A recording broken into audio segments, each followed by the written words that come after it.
Welcome to the Deep Dive. Today, we're going on a bit of a journey, actually. We're inviting you to travel way back in time. Not just years, right? We're talking billions of years. Exactly. Billions. Mm-hmm. To witness something pretty cosmic. We're diving into this groundbreaking discovery of ancient galaxies. They're called Lyman Alpha Emitters. LAEs for short. Right, LAEs.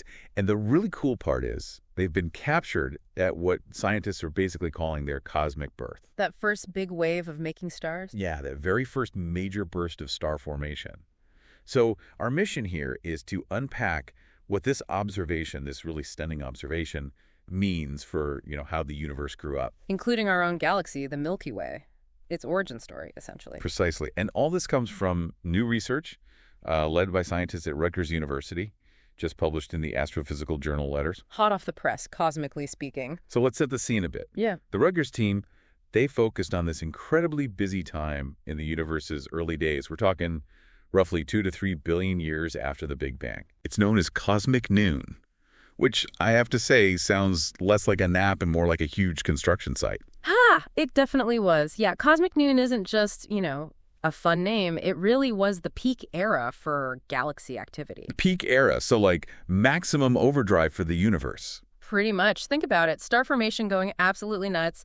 Galaxies smashing into each other, merging. Yeah. The whole universe was just buzzing. Wow. So understanding this period is, well, it's absolutely vital. It's where the blueprint for today's universe, for galaxies like ours, really started to take shape. A pivotal time. Okay, so cosmic noon is the setting.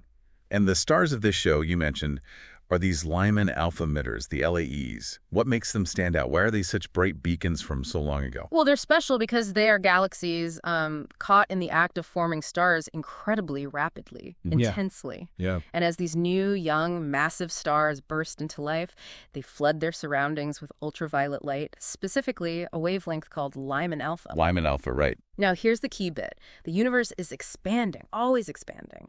So as this UV light travels across billions of years towards us, it gets stretched out. Redshifted. Exactly. Redshifted into wavelengths that our telescopes can actually detect.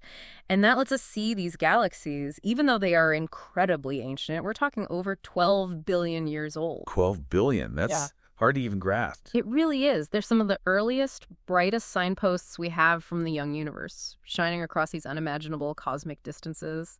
So when scientists started finding these LAEs, there was this big question hanging over them, wasn't there? Mm-hmm. Were they seeing these galaxies light up for the very first time, their actual cosmic birth, like we said? Or were they maybe older galaxies that had gone quiet for a while and were just sort of flaring back up? A rebirth, maybe? Yeah, that was the central mystery. First burst, rebirth. And it's a really critical distinction. Why is it so critical? What difference does it make?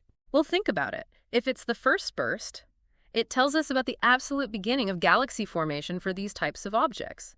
If it's a restart, it implies a whole different, more complex early history. Okay, so it changes the timeline. Completely. Nailing down whether we're seeing the start or just another chapter is absolutely crucial for building an accurate picture, an accurate timeline of how galaxies form and evolve over cosmic history. It's like, try to understand how a person grows up, but not knowing if you're looking at baby photos or pictures from their midlife crisis. Good analogy. Uh-huh. Okay, so the big reveal. What did this new Rutgers research finally determine? First burst or rebirth? They nailed it down. For the very first time, this research definitively shows that for the vast majority, like 95% of these LAEs they observed. 95%? Yeah, huge majority. They are experiencing their very first major starbursts. They contain only very young stars when we're seeing them. Wow, so truly newborns, cosmically speaking. Exactly. Nicole Firestone, who was the first author on the paper, she put it really clearly. She said, for the very first time, we have been able to definitively show that most LAEs are experiencing their first major starburst and only have very young stars. That's a massive finding. So this isn't just like a detail for astrophysicists. This connects directly back to us, doesn't it? To the Milky Way. Absolutely. It's about finding our own cosmic roots.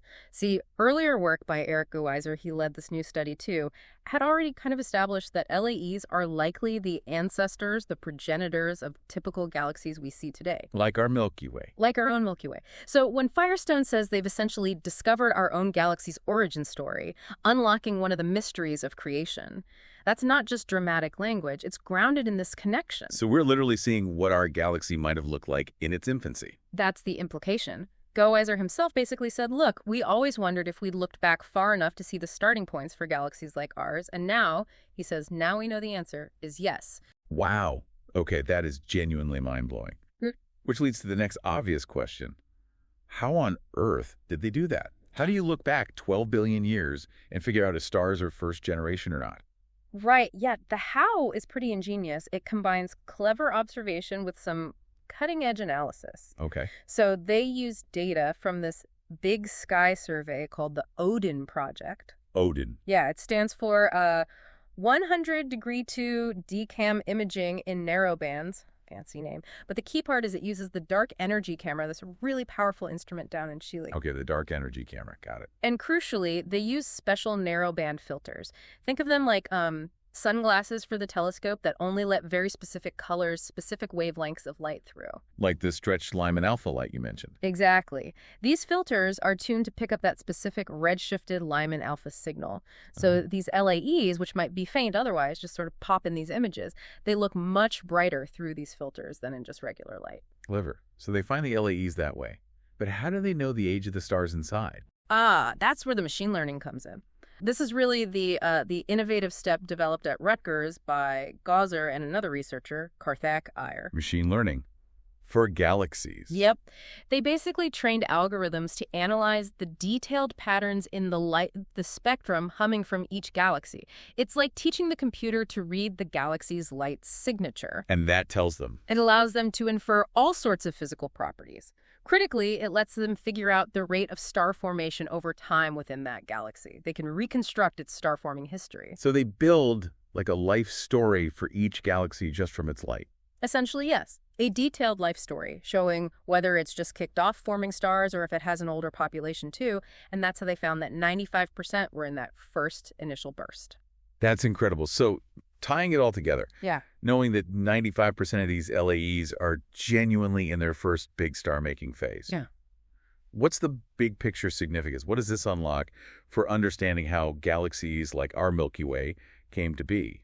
Well, it's a huge stepping stone. It really helps scientists pin down the specific conditions, the environment needed for galaxies to have these massive early starbursts. Okay. It gives us solid clues about the timeline of galaxy formation, the processes involved, right from the get-go.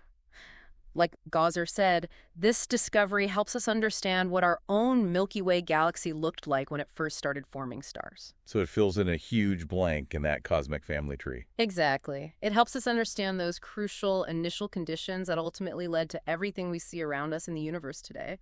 It's foundational, really. What an amazing aha moment. Seriously, we've gone from just wondering if we could ever see the birth moment of galaxies like ours to actually finding them. Yeah. Billions of years down. Confirming we've actually captured that moment. It really is like finally turning the lights on in this incredibly ancient room. And once you can see that beginning point so clearly, it opens up so many more questions, doesn't it? It absolutely does. Which kind of leads to a final thought for everyone listening. If we can now definitively see the first moments of galaxies forming, what else is out there? What other secrets about how the universe works, how it might evolve in the future, maybe even our own ultimate place in it? What could we uncover if we just keep looking deeper? Something to definitely ponder, especially next time you look up at the night sky.